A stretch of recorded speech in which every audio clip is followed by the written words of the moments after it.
All right, I'll get started because I definitely want to make sure that we keep the agenda going for today and get us out of here at a reasonable time.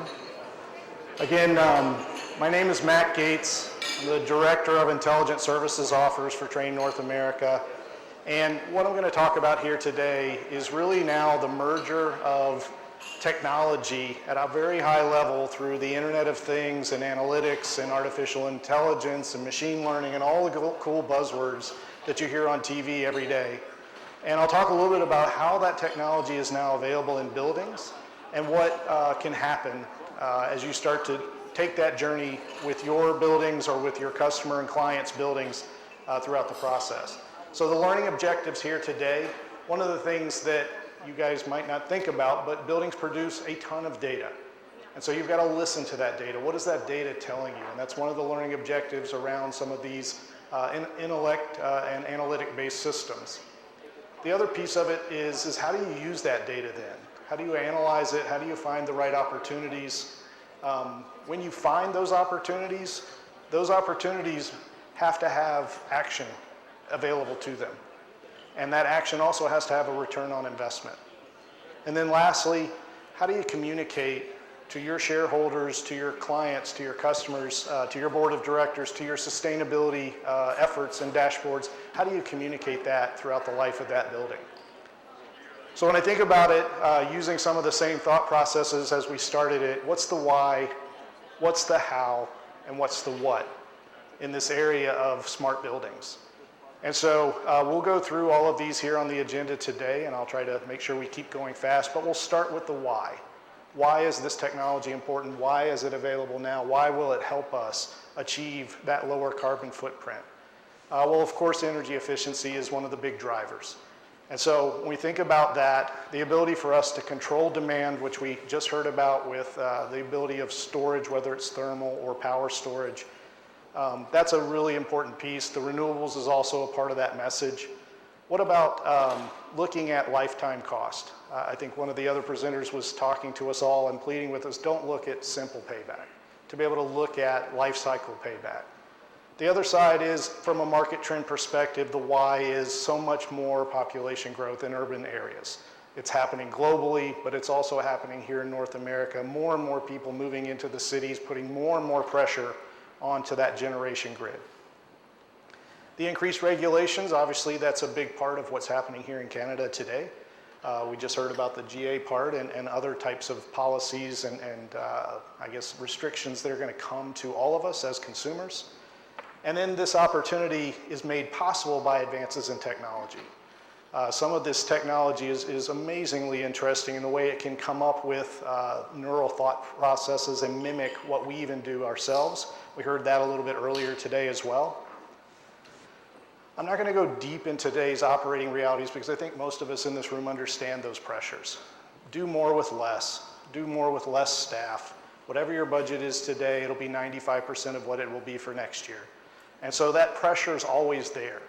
But this technology piece is now an opportunity to be able to bridge some of that gap, to be able to look at cost reduction. And so what can the building tell us?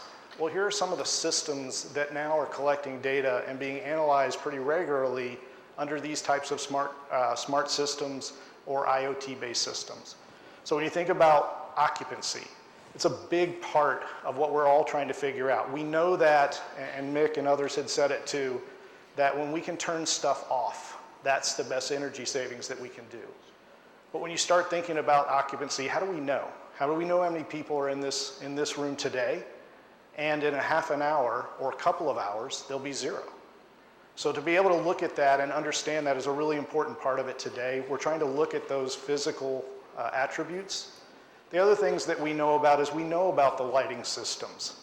You know, there's compact fluorescence here, and there's some sort of kind of bad linear fluorescent there as well. But when you start thinking about it, we know that there's lighting systems. We know that there's HVAC systems. We know that there are people movers, escalators, elevators in buildings. And so those types of systems use energy and are an important part of what we want to see and understand and manage down to that lowest carbon footprint. Don't forget about other physical systems in the building, and these are big too. Security-based systems, CCTV. That's a way you could measure occupancy. Life safety systems, obviously very important to understand who's in that building, such that if you were thinking about turning things off or turning things down, you may have to consider some of those other systems inputs as well. And then lastly, what I'll share as the why is really make sure that when you're thinking about this in working with your clients and working with their buildings, what are the goals that they're trying to come together around? We talked a lot about today that our opportunity is we can start moving now. We don't have to wait for legislation. We can start some of this discussion and some of this work now with our buildings and our designs. And I think that's really important when we think about how we attach to those clients is what do they want out of it? You know, do they have an energy efficiency goal? Sometimes this is the easier one. Hey, we have to reduce greenhouse gas emissions in our own internal operations by 35% by the year 2020. By the way, that's the Ingersoll Rand, one of the tenets of Ingersoll Rand's climate initiative. And so when we have that goal, our president looks at us as his people and says, how are you going to do that? And so those types of outcomes are really important to know.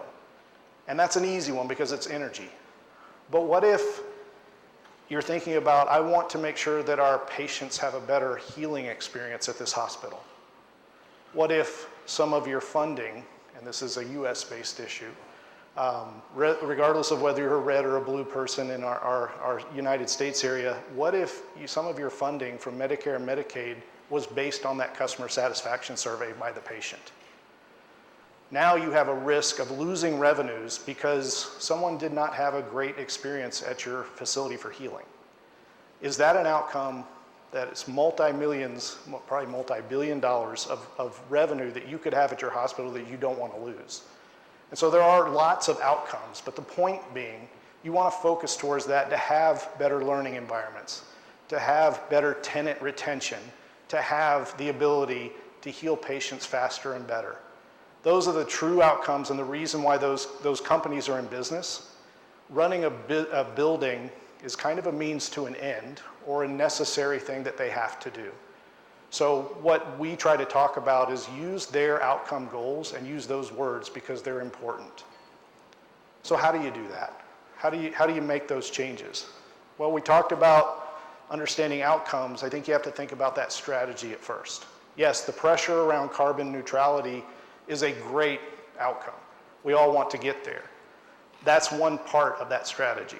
What are some of those other strategies? And the reason why I share that is because we can collect a lot of data. And there's IoT devices on literally everything. Exit signs can be IoT enabled. Is that going to move the needle for that customer? Do we need to, for the sake of technology, just start monitoring data for every data's sake? No, you don't have to, obviously. So that strategy helps you create a big picture of what's important to that client and how you're then going to show measurements and improvements. Here's one piece of it too. We talked about the physical systems in a building. In this presentation, I won't get to it just by time. We have a large theater customer as Trane, and one of the things in their world was they have a theater manager at a location, and every week she has to put in what are going to be the marquee times for whatever the latest X-Transformers movie is going to be. She has to put that marquee in so that they can do ticket sales. Then she has to turn to a building automation system and put schedules in that match those times. Well, if you think about the opportunity now with technology is why can't those two data sources talk to each other? So it's not just physical systems that you might want to see. It might be production data. You know, what's the kilowatt usage per widget, kilowatt hour usage per widget that's manufactured? What are some of the other data sources that are non-physical in that building? And that'll also help you in that strategy of what is it that you're trying to get to. And I will always say, one of the things that we use because I work for an industrial company is lean type processes, is that make sure that you think about that end in mind first, because what gets measured gets done, and you better be able to measure that outcome as you connect with your client base with these types of systems. Once you have that strategy, it's time to implement the solution. When you think about it, building automation systems are a great connecting point, but they're not the only point. Obviously, any type of utility meter, water meter, natural gas meter, even while we still have natural gas usage, is important to understand because you want to be able to see those energy pieces, those inputs at the buildings level. You want to be able to find the other opportunities that are out there. So those existing databases, occupancy may be as simple as a time and attendance database. It might be as easy as a point of sale ticketing system for a large theater where they're saying, hey, there's going to be 16 people at the 2 o'clock matinee. Does this system really need to run at the full capacity that it normally does if there's only going to be 16 people as opposed to 100? And so those types of data points will help you run this building more efficiently and create the performance. Again, trying to go through here. When I think about what is the best way to think about it, obviously you have to think on the baseline or current usage of that building. And you want to think about the energy management piece of that. So creating that baseline, one of the great things about the Canadian provinces is almost all of them have smart meter interval data available to create that baseline. Probably not all, but most do. In the States, that's not always as common. But it really gives you a head start when you know the baseline of that building. And you can set that as your high water mark. And I think somewhere earlier, either David or someone were talking about a journey on energy usage index reduction. You start at this high watermark, that baseline. You find low cost and no cost opportunities at first. I'll throw one out there that's really easy is occupancy schedules in building automation systems. The system comes on every morning at 5:30 in the morning. Why? Well, because it just does, okay? When do people come into the building? Well, probably about 7:30 or 8. Okay, so why does it need to start so early? Now, sometimes there's legitimate reasons as to why. But most of the time, and I'll promise you in brand new buildings as well as buildings that are 100 years old, I will find that that's usually one of the easiest places to reduce carbon footprint, occupancy times. Find ways to curb and trim that. And by the way, in most of the building automation systems today, that's a few clicks on a keyboard. That's how simple it can be. And so I always think about how do you find those fast and easy ones. How do you talk about the savings that get generated from that? Because even just curbing a couple of days or hours of usage out of a building each day can equal $30,000, $50,000, $100,000 a year in savings. What are you going to do with that? Because sometimes opportunities aren't going to be that cheap. They're not going to make that journey in your usage come down. You're going to find kind of a plateau spot, but you want to keep driving further. So that's really what you start thinking about when you put together that energy management piece. The last piece that is in this area that's important is the folks that provide you that information. A lot of folks in this room, in fact, met one today, are energy managers. An amazing part of what this organization does is producing energy engineers that can be certified energy managers or just understand uses of energy. When you go to a school district, though, how many of them have a full-time energy manager? Very few to none. Some do. Luckily, some do. But I would tell you that they're in the domain of teaching students. That's what they do. And so the opportunity is find people that you can work with if you're a customer and as you're working with your clients where you can say, let us help you be that steward. That ability to be able to provide you with guidance and advice. Because if you think about all the knowledge in this room today, the mechanical engineers, the architects, the others that are in here, there's a lot more knowledge here about how we can help reduce energy than most people would think about. So take advantage of that when you choose a company. By the way, Navigant Research says that companies that produce this type of smart building technology, over 400 of them today. So 400 kinds of company, not just Trane or others, have software such as this. It's the implementation of that software that becomes really important. I always use an example. I always have struggled with, and I think most of us as we get older do, weight. But if I use my FitnessPal app, because it's a pretty simple discussion, it's calories in and calories out. And if I use more calories out, I'm going to lose weight. If I type in the food that I have, maybe the beers I have at dinner tonight, and I put all of that in, plus do my exercise, funny, I lose weight. But after 3 or 4 months, you know what? I just traveled in here to Ottawa. I'll put that in tomorrow, because I'll have time tomorrow at my lunch break. And then after a couple of days and a couple of weeks and a couple of months, guess what? I'm not losing weight anymore. It's the same idea set here. When we were talking about commissioning, Ferris, I think, was talking about it, that is so poignant to me because it creates alligator teeth. We had an event, we brought energy usage at that building, and then entropy happened. And over time, it just creeps back. One of the incredible parts about this technology is that it has the ability to tell you and to be persistent. It's my fitness app for buildings. So that's the analogy I use to try to make it easy for folks to understand. The other thing that is impossible not to talk about with this type of technology is security, and I'm talking about data security. Nobody wants to be a target breach issue, and it's a shame because there's so much good that can be brought in from this data, but we have risks. Working with the government, either US or Canadian, it's difficult. They understand that risk and would rather not have those connections. Anytime any IT group has those connections, it's a risk. But with a lot of the technology today, think about at your office with your laptop that's your company laptop. Can you get out to Google or to any type of internet browser, and can you go onto Amazon.com or a website? And if you can, most likely your company has engaged or used a secure hypertext HTTPS protocol, and that outgoing port allows you to do that. A lot of these systems, a lot of these softwares that are cloud-based, that's all they need. So security is always going to be important, and out of those 400 companies, most of us are using industry standard whenever there's a patch or a fix. It's a very important part of what Trane does with our software in this realm, is that you want to stay secure. And then you want to be able to have a discussion with your customer and your client and explain that, yeah, there's some risks. There are. Anytime there's a connection, there's a risk. But when you're looking at energy data and building data, and we're not talking about personal credit card information and personal information, that risk continues to get lower. And so at what point does that company have a risk tolerance to say it's okay? So I think it's impossible to not talk about this great software and these great technologies with at least not addressing kind of the elephant in the room around security, because it's big and it's important. Measuring those successful outcomes.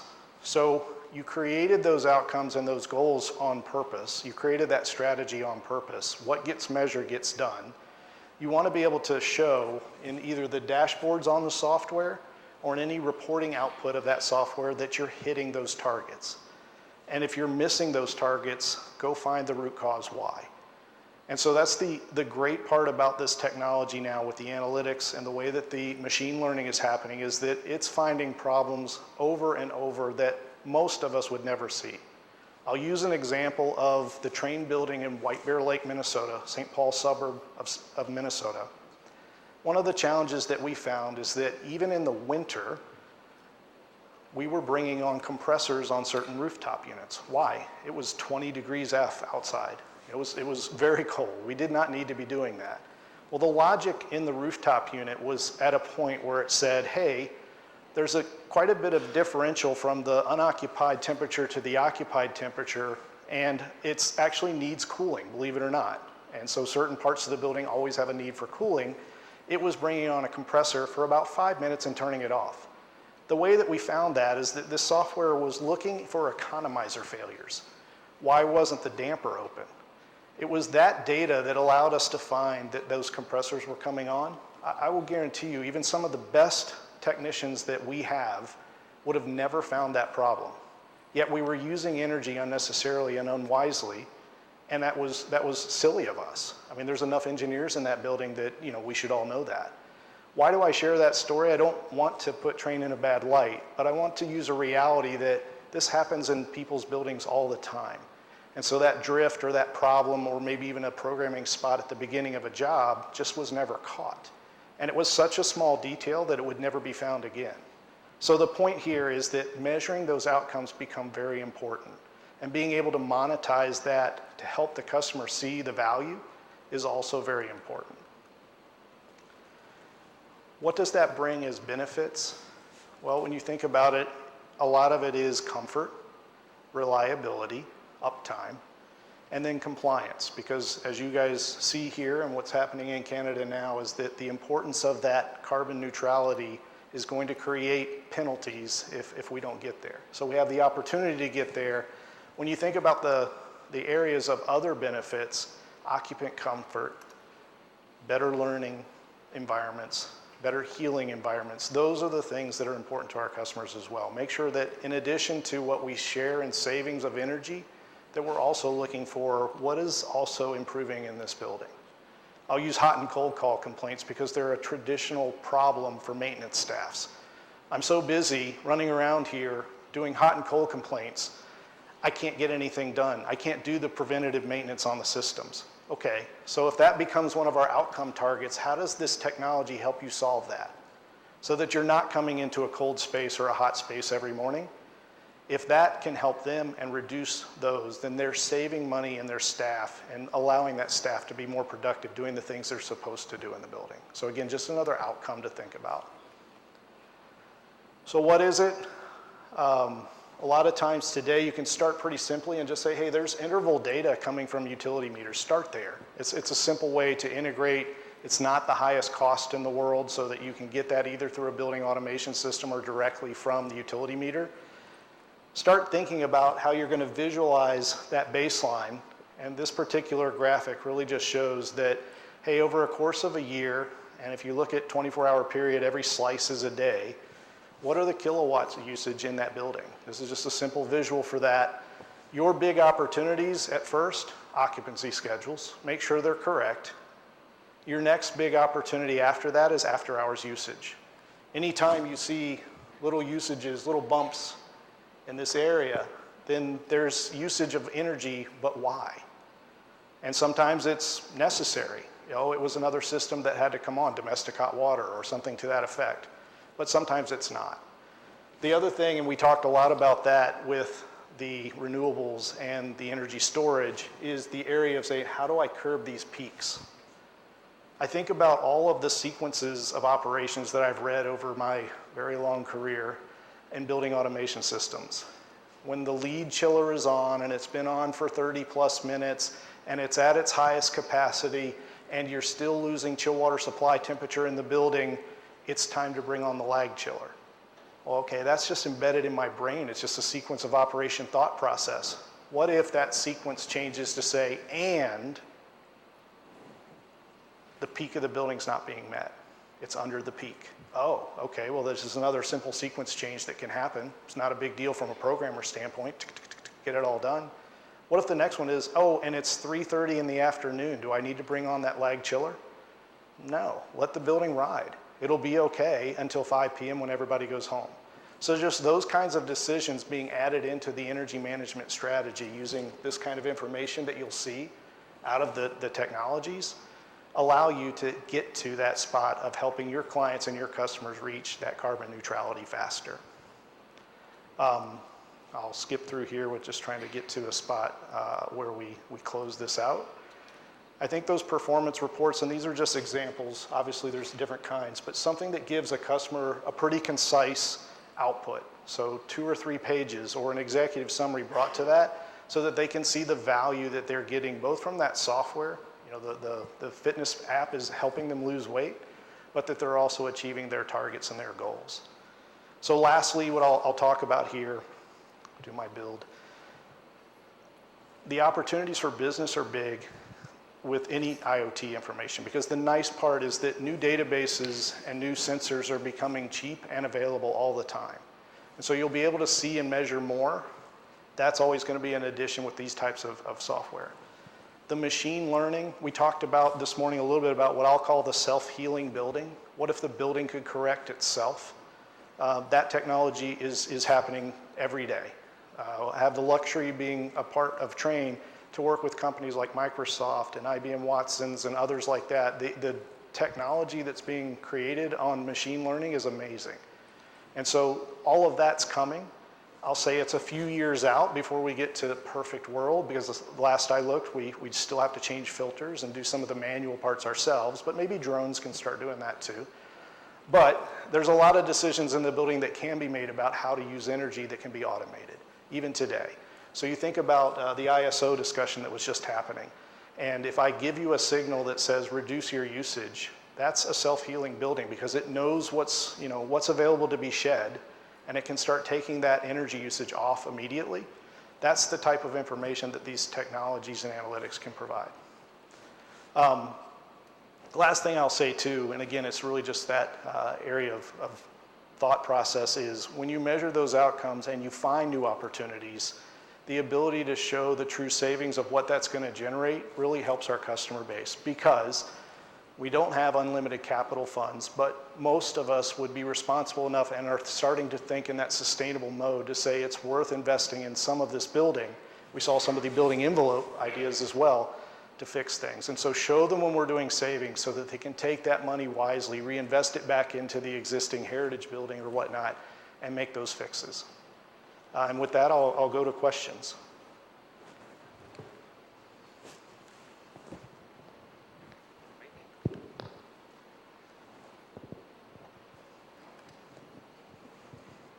So as you're discussing this with different clients, I was just wondering if you could give us an idea of what you would say the present level of knowledge is of this technology. For our clients, it's not typically high. I mean, we've all seen the TV commercials where IBM Watson helps Serena Williams play better tennis. So we're all kind of getting there, but I will say that it's not easy to understand. It's not as tangible. Meaning, so what am I buying? Am I getting something? So you're going to put a software on. What is it? So there is some education pieces of it. And really, the important part there is why I stress those outcomes. What are some business goals that you're trying to achieve? Let's use that to help you measure it. And if you can reduce energy usage or you can reduce some other cost in your building and we can show that cost to you, then it now becomes a little bit more material. So I think the technology is cool and people like it. I think it's also intimidating a bit, and I'm in that same boat. You know, I grew up in kind of the HVAC side of the business, but I would say that people are getting it more and more because the smartphone that you have gives you some of that opportunity as well. It's a good question. I guess one more question.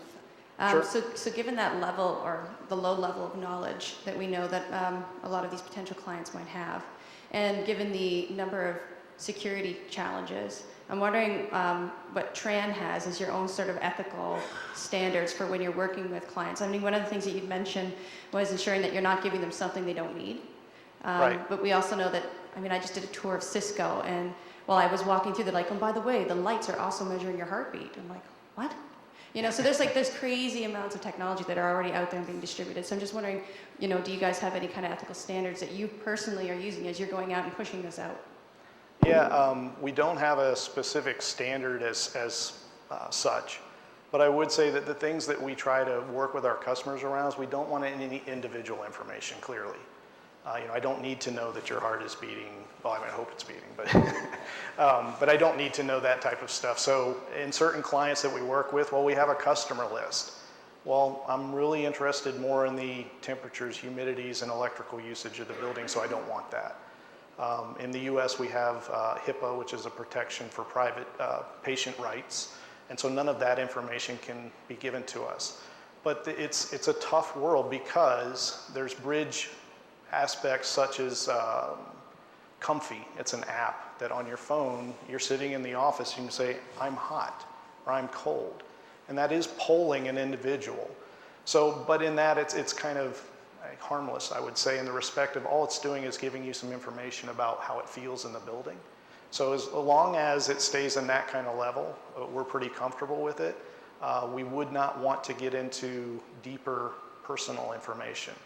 The other thing that I'll share in that area too is when we're working with industrial clients, we try to be really careful about production information. You know, if you think about it, is a factory working third shift? Well, if I saw their utility profile, I bet I could tell you if they were or not. And if they're working third shift, that means they must be shipping a lot of products. And so there are just links like that that we all have to be mindful and careful about, and that's where you have to carry, to your point, an ethical side of it and say, okay, I don't want to get that data. Anything else? Thanks for helping me with that. Yeah.